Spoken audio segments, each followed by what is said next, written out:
Yo ya ven con el título de mi presentación que más que de ahorro voy a hablar de desahorro, porque a mí me ha tocado hablar del ahorro público, ¿vale? Chimo ha hablado básicamente del ahorro de las familias. Cualquier estudiante sabe que en esa identidad que ha puesto ahí arriba, donde decíamos que el ahorro ha de financiar la inversión, pues dentro del ahorro hay tres patas: el ahorro exterior del que he hablado, el ahorro de las familias y está el ahorro público, ¿vale? Si el ahorro público no es ahorro, que es desahorro, pues entonces el ahorro privado o el exterior deben contribuir a financiar el ahorro público, ¿vale? Permítanme, bueno, esto es el índice de la presentación, me lo salto porque van a ir a verlo, ¿vale? Y porque quiero ser disciplinado también con el tiempo, aunque no sé si lo seré, dado que mis predecesores lo han sido tanto, pues igual me tomo yo alguna libertad. Lo primero es, en este gráfico quiero que vean lo que ha pasado desde el año 95 hasta 2010 con los ratios de la deuda bruta, es decir, la deuda que han acumulado los distintos agentes económicos, y son ratios de deuda respecto al PIB, ¿vale? Entonces, aquí tienen en la primera columna el total de las economías y a la derecha tienen el endeudamiento de las familias en porcentaje del PIB, el endeudamiento del gobierno en porcentaje del PIB y el endeudamiento de las empresas no financieras, es decir, no, las que no son bancos, las empresas productivas. Si ustedes se fijan, pues verán que España somos los campeones mundiales si nos comparamos con el Reino Unido, Italia, Alemania, Francia, y están estos países porque supongo que son aquellos a los que aspiramos a parecernos. A lo mejor a los italianos en alguna cosa no tanto, pero a los otros en principio querríamos parecernos, ¿no? A los italianos no porque tenga nada contra ellos, pero sabemos que tienen también problemas. Si ustedes se fijan, fundamentalmente del total de endeudamiento de la economía española, que alcanza, pues que en el año 95 era el 200 y algo % del PIB, ¿vale? En estos momentos o en 2010 supera ampliamente el 350%, y este es digamos, el endeudamiento mayor de todos estos países. ¿Dónde está este endeudamiento? Pues si se fijan, básicamente somos campeones con el Reino Unido en el endeudamiento de las familias. También en el Reino Unido hubo una burbuja financiera, y nuestras empresas son las campeonas de estos países en endeudamiento. Claro, si miran el ratio deuda pública sobre PIB, que es la parte de la que voy yo a hablar, uno pensaría que me ha tocado la más bonita, me ha tocado hablar del endeudamiento, que en la economía española es el menor, y si miran aquí, pues verán que esto en estos momentos es aproximadamente el 70 y algo % del PIB, y que incluso Alemania y la señora Merkel tienen un ratio de deuda pública sobre PIB mayor que España. A lo mejor en estos momentos ya no tanto, pero en 2010 Alemania tenía una deuda pública sobre PIB, estaba su sector público más endeudado que España. Por supuesto Italia, por supuesto el Reino Unido, por supuesto Francia. Por lo tanto, parece que a mí me ha tocado la más bonita en esta sala. Están endeudados todos los sectores, pero yo voy a hablar del que menos está. También circula por la calle muchas veces la cuestión esta de si los alemanes están tan endeudados, cómo nos dan tanta caña con que nosotros tenemos que reducir el déficit, la deuda y estas cosas. Bueno, una primera idea que quiero apuntarles es que lo que preocupa del endeudamiento español no es su nivel, del endeudamiento público, no es su nivel, que todavía no es excesivamente alto incluso ahora, sino la tasa vertiginosa a la que está creciendo. Esta es la primera idea. Por lo tanto, lo que los mercados muchas veces están haciendo, y por eso nos cuesta endeudarnos y por eso la prima es alta, pensar que ese endeudamiento va a continuar en el futuro y que nos vamos a meter en niveles de endeudamiento que a lo mejor no podemos pagar. La otra cuestión que quería puntualizar también es que hay canales del endeudamiento privado al público que están ocurriendo. Cuando las familias dejan de pagar hipotecas, cuando las empresas dejan de pagar sus obligaciones con los bancos, resulta que los bancos se caen y los bancos han de ser rescatados, y resulta que estamos en un círculo donde el endeudamiento privado se está transmitiendo al endeudamiento público. Y aunque esto todavía no es muy evidente, porque hasta ahora los rescates a la banca han supuesto poco dinero, entre comillas, ¿vale? Están por venir, digámoslo así, los agentes están descontando que esos rescates van a venir y que eso, digamos, un problema de endeudamiento privado, el más grande de todos estos países, se está transfiriendo al sector público, ¿vale? Déjenme, porque si no, no sería uno profesor de universidad y si no, en esta mesa alguien tenía que hacerlo, que les ponga alguna fórmula. ¿Vale? Se las voy a explicar sin necesidad de entenderlo, pero es que si no tenemos fórmula no sabemos hablar muy bien. Es muy sencillo, les voy a explicar mínimamente la aritmética de la deuda. El déficit primario, ¿qué es? La diferencia entre lo que gastamos e ingresamos, G menos T, ¿vale? Sin contar los intereses que hay que pagar por la deuda. Si un gobierno gasta, la G es más grande que T, lo que recauda por impuestos, eso es positivo y tenemos un déficit primario, ¿vale? Que obviamente para poder tener un déficit habrá que pedir prestado a alguien, porque si gastas por encima de lo que ingresas es como una familia, alguien te lo tiene que haber prestado.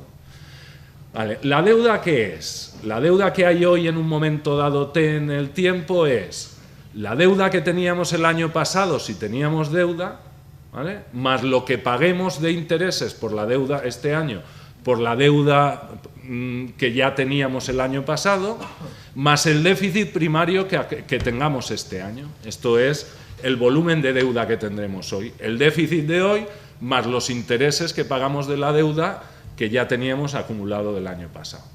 Vale, pues si esto lo ponemos como ratio respecto al PIB, es decir, esta B entre la I es el ratio deuda pública PIB.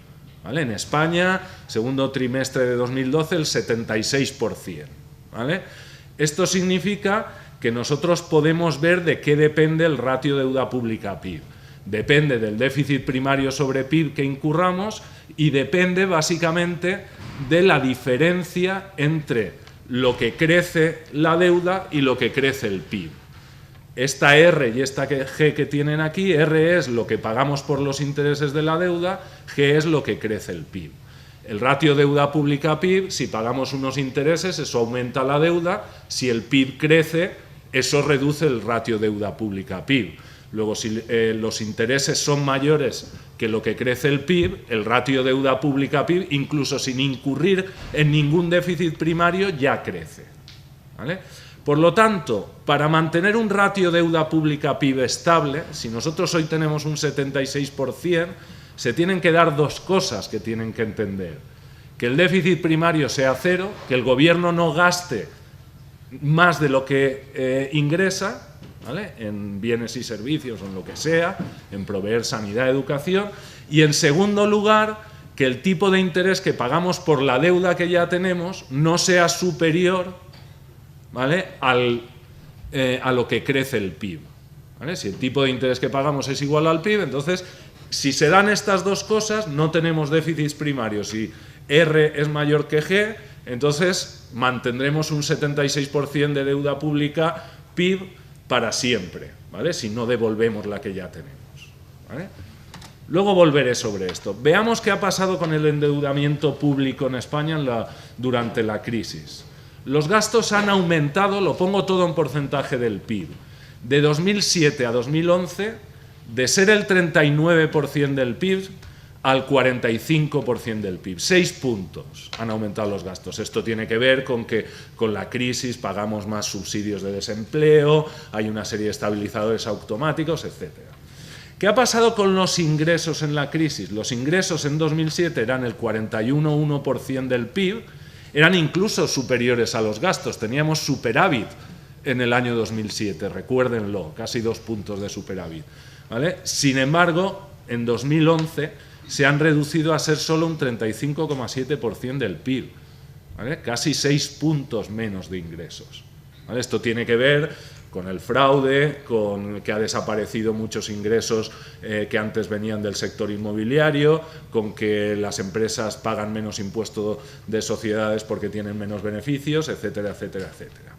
Esto ha llevado a que 2008, 2009, 2010 hayamos tenido déficits públicos en el entorno del 10%, hayamos gastado por encima de lo que hemos ingresado 10 puntos de PIB, ¿vale? Además, hemos incumplido durante todos estos años sistemáticamente los objetivos de déficit que el año anterior nos habíamos hecho en el programa de estabilidad, ¿vale? Habíamos dicho, el déficit va a ser del 4, luego era del 7, va a ser del 8, luego era del 10. ¿Vale? Y la deuda pública ha pasado de ser solo un 36% del PIB en 2007, de las más bajas, a ser un 76% en la actualidad, más del doble. ¿Vale? Si miramos lo que ha pasado en nuestro entorno, este aumento de esta caída de los ingresos de 5 puntos y aumento de los gastos de casi 6 puntos, de nuevo somos récord del mundo. Si hubiera olimpiadas de esto, barreríamos, seríamos medalla de oro en todo, ¿vale? Si nos comparamos con Alemania, Francia, Italia, Reino Unido, España.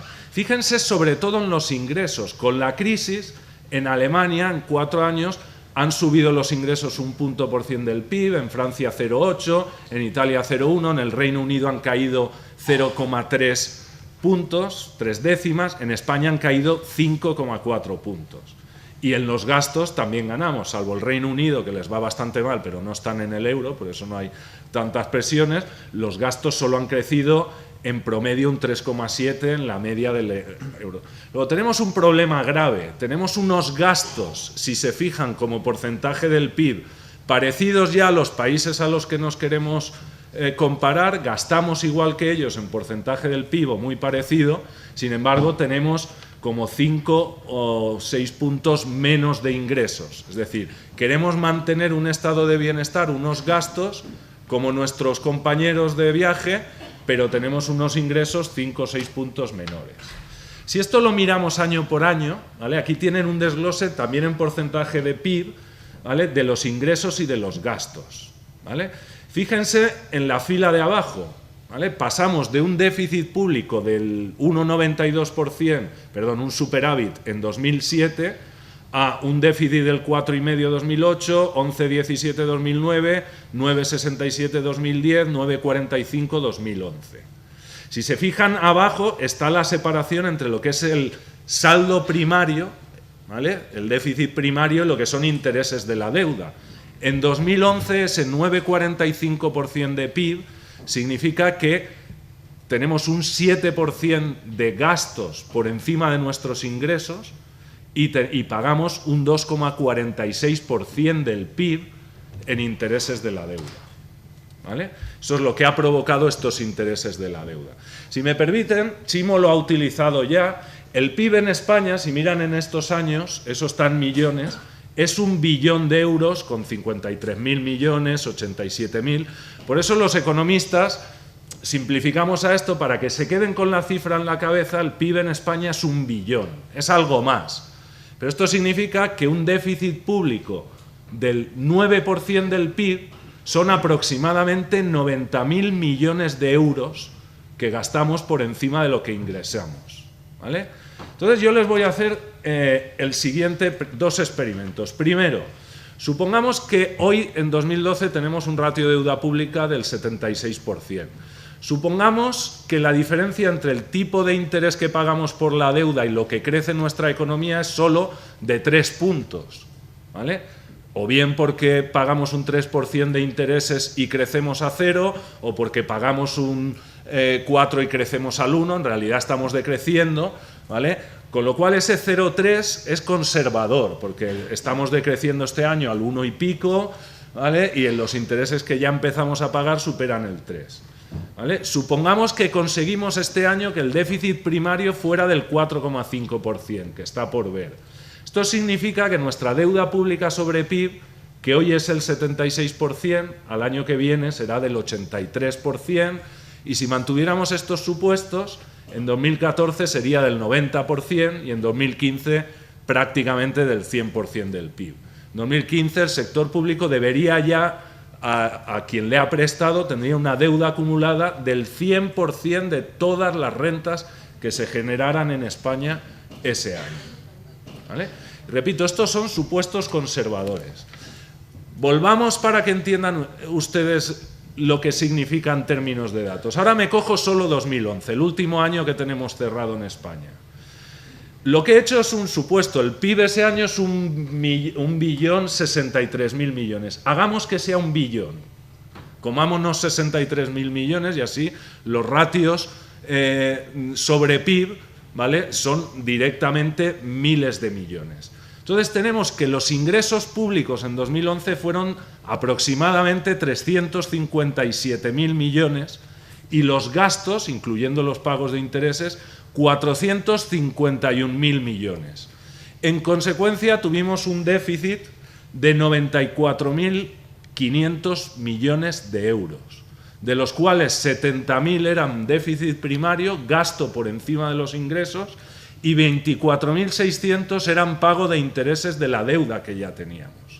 Para que se hagan una idea, ese déficit de 94.500 millones es una cantidad equivalente a los 98.700 millones que en España se recauda por los impuestos de la producción e importaciones, IVA, etcétera, etcétera.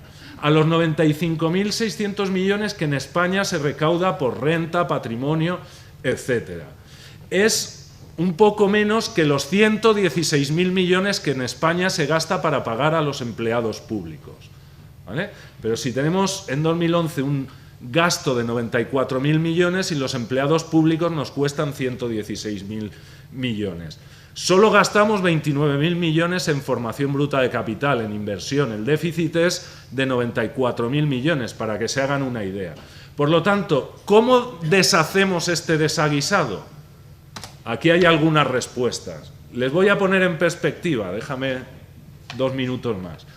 94.500 millones de déficit son aproximadamente 200 millones cada día del año. Dividan esto por 365.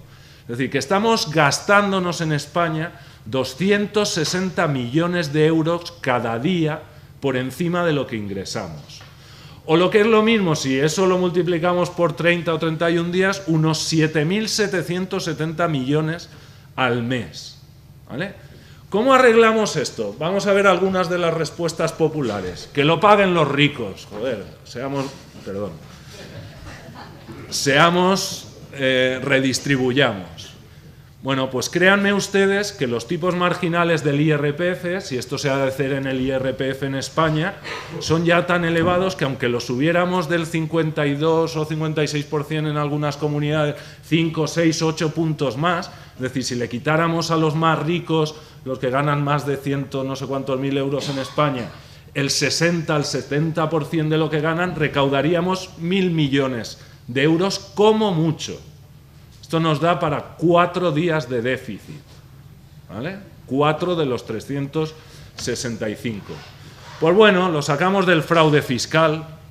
Por supuesto hay que combatir el fraude fiscal. No entiendan del argumento que les voy a dar que yo no soy partidario de combatir el fraude fiscal.